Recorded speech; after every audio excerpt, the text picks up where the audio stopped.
I want a word with all you tigers, all you men know which ones you are. I like you. They made TV history together, but Barbara Feldon and Don Adams barely spoke off screen. Now at 91, Agent 99 is finally telling all the executive who wanted her gone, the fake spy she married, and the devastating reason she disappeared from Hollywood, from secret addictions to stolen fortunes. This is the dark story behind America's favorite spy comedy. Barbara Feldon was born as Barbara Ann Hall on March 12, 1933 in Bethel Park, Pennsylvania. She grew up in a quiet suburban neighborhood with her parents and her older sister Patricia. Her father worked in the paperbox industry, and her mother took care of the home from a young age. Barbara had a creative spark. She loved the arts and felt drawn to performing, though she didn't know then how far it would take her. In high school, she discovered acting and quickly became passionate about it. She spent hours training at the Pittsburgh Playhouse, a well-known school for young performers. Her talent grew, and when it was time for college, she chose to study drama at Carnegie Institute of Technology, now known as Carnegie Mellon University. It was one of the best drama schools in the country, and by the time she graduated in 1955, she had built a strong foundation in acting. She was also an active part of campus life, and joined the Delta Chi chapter of Kappa Kappa Gamma sorority. One of the things that made Feldon stand out on screen was her unforgettable stare and intense and almost hypnotic look that made her performances so unique. But this wasn't something she learned in acting school. It actually came from her nearsightedness. The way she focused her vision gave her a natural, alluring gaze, and what could have been a small inconvenience in everyday life ended up becoming one of her signature traits. As an actress, Barbara Feldon arrived in New York City in 1957 hoping to become an actress. She had talent and ambition, but like so many newcomers, she struggled to find roles to support herself. She worked as a showgirl at the Copacabana nightclub. She also performed in a revival of the Ziegfeld Folds. These jobs helped her gain confidence on stage, but they didn't bring her any closer to her dream. Acting opportunities were scarce, and she needed another way to make a living. That's when a chance encounter changed everything. At a party, she met a successful model named Gillies McGill, who suggested she try modeling. Feldon wasn't convinced at first. She saw modeling as something temporary, not a real career, but McGill insisted, so she gave it a shot. She started as a house model for designer Pauline Trier, then quickly moved into high fashion. Her tall, striking look made her a perfect fit for the industry. Soon she was traveling for photo shoots and earning far more than she had as a struggling actress. Modeling gave her more than just financial stability. It taught her how to carry herself with confidence and how to work with cameras. She learned about lighting, styling, and how to project personality in front of an audience. These skills would prove invaluable later in her career. That same year, Feldon made an unexpected move into television, not through acting, but by winning the $64,000 Question, one of the most popular game shows at the time. Her chosen subject was Shakespeare, a bold choice, considering she had only earned average grades in college drama classes, but she was determined. She studied for up to 14 hours a day, memorizing every detail she could. When she finally stepped onto the show, she impressed audiences with her intelligence and poise. She won the grand prize, but lost her chance to double it on the $128,000 Question. A few weeks later, the win brought her a brief moment of fame. Newspapers covered her story, and with the prize money, she and her husband opened an art gallery in Greenwich Village. The gallery focused on abstract expressionist art. But despite their efforts, it struggled financially. Within a few years, her husband returned to advertising, and Feldon once again found herself searching for new opportunities. Then came the moment that would change everything. She was cast in a commercial for Revlon's Top Brass Hair Pomade, a men's grooming product. The ad was simple. Feldon lay on an animal print tiger rug, gazed into the camera, and called the male audience tigers. It was playful, sultry, and completely different from anything on TV at the time. The commercial became a sensation. People couldn't stop talking about it, and Feldon became known as Tiger Girl. The attention was both exciting and frustrating. The ad made her famous, and the pay was incredible. She once revealed that a single commercial earned her more money than an entire season of Get Smart, but casting directors now saw her as just a commercial actress. She landed guest roles on shows like Flipper, 12 O'Clock High, and The Man from UNCLE, but she still wasn't getting the kind of roles she wanted. Then came an unexpected call. Mel Brooks and Buck Henry, the creators of Get Smart, had seen her in the Revlon commercial, but it wasn't just her beauty that caught their attention. They saw something else: charm, presence, and the kind of charisma that could work in comedy. One of the show's producers, Leonard Stern, later admitted that Feldon's very sensual performance in the ad made them take notice. Not everyone was convinced she was right for the role. One of the show's sponsors objected because she had endorsed a competing product just 2 weeks into filming.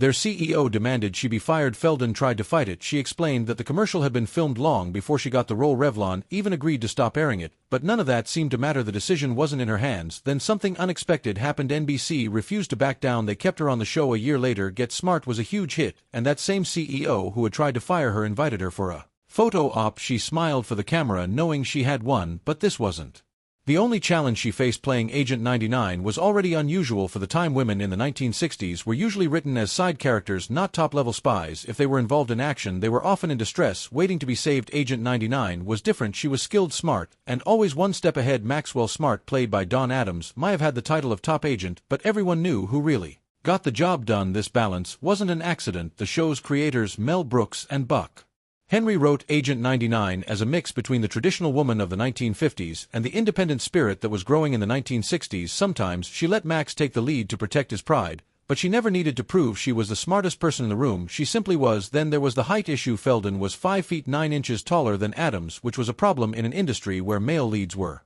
expected to be the tallest. To fix it, she often had to slouch or go barefoot in scenes. Sometimes Adams stood on platforms to even the difference. It was a small detail, but it showed how television still wasn't used to having a strong woman share the spotlight. None of this stopped the show from becoming a success. The chemistry between Feldon and Adams made Get Smart one of the most memorable comedies of its time. Max was clumsy and overconfident, while 99 was always calm and capable. Their dynamic made the show work, and audiences loved it. Here's the content in paragraph form without skipping any words. Barbara Feldon's career had its ups and downs.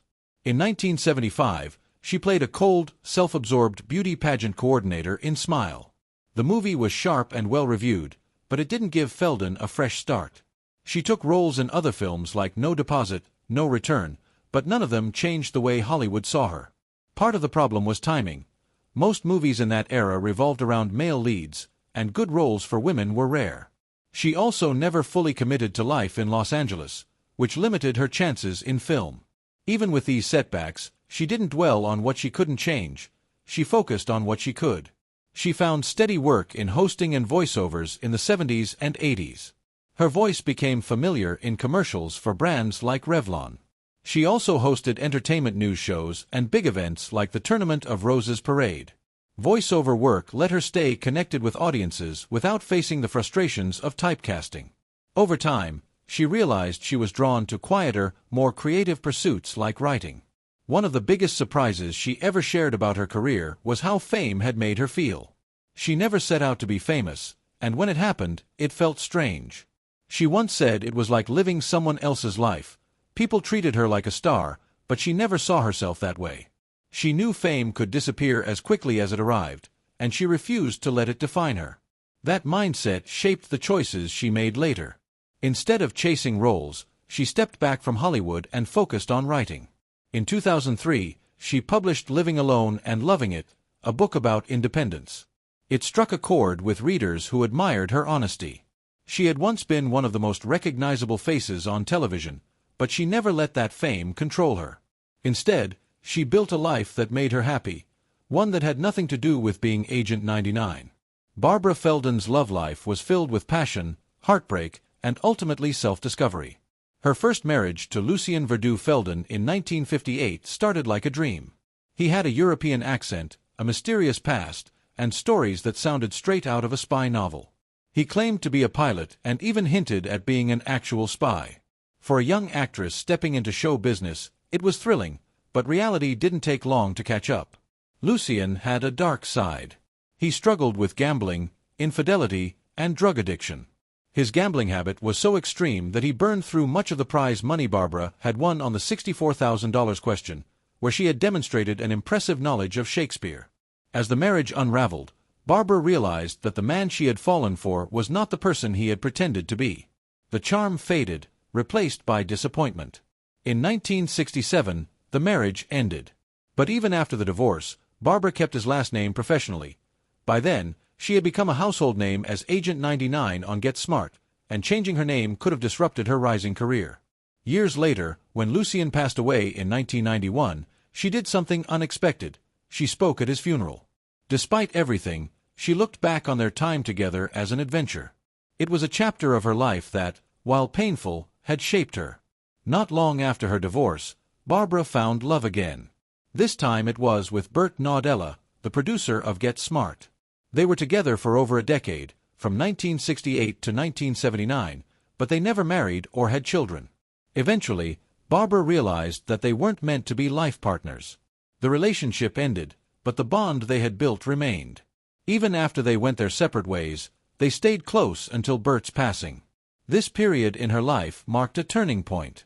After the breakup, Barbara moved back to New York City, but instead of searching for another relationship, she embraced something different: solitude. It wasn't loneliness, it was independence. She didn't see being single as something to be pitied. Instead, she saw it as an opportunity. Living alone gave her the freedom to grow, explore new interests, and build deep friendships.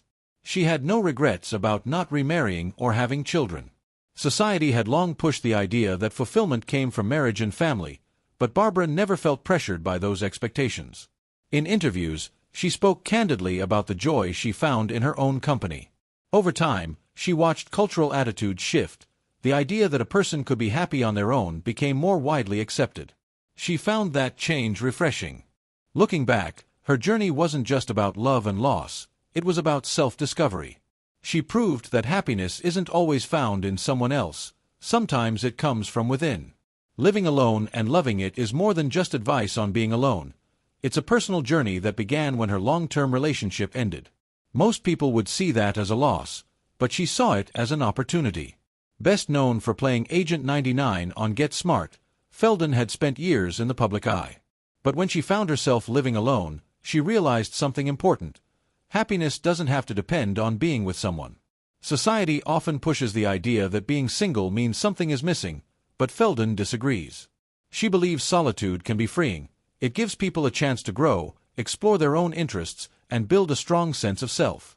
In her book, she shares how to stop negative thinking and find joy in everyday life. She talks about the freedom of setting your own schedule, making decisions without compromise, and discovering what truly makes you happy.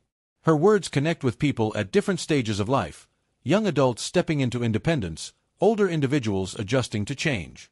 She even brings in wisdom from writers like Rainer Maria Rilke, adding a thoughtful touch to her reflections. But at its core, her message is simple. Being alone doesn't have to mean being lonely. It can be a time of discovery and fulfillment. Feldon has always been more interested in personal growth than fame. Get Smart made her a star, but she never chased celebrity status. She enjoyed the excitement, but she also saw the downside. Fame could be isolating. Over time, she realized she wanted something deeper. Writing gave her that. It became a way to understand herself and connect with others on a more meaningful level. Even now at 90, she still speaks about the importance of living authentically.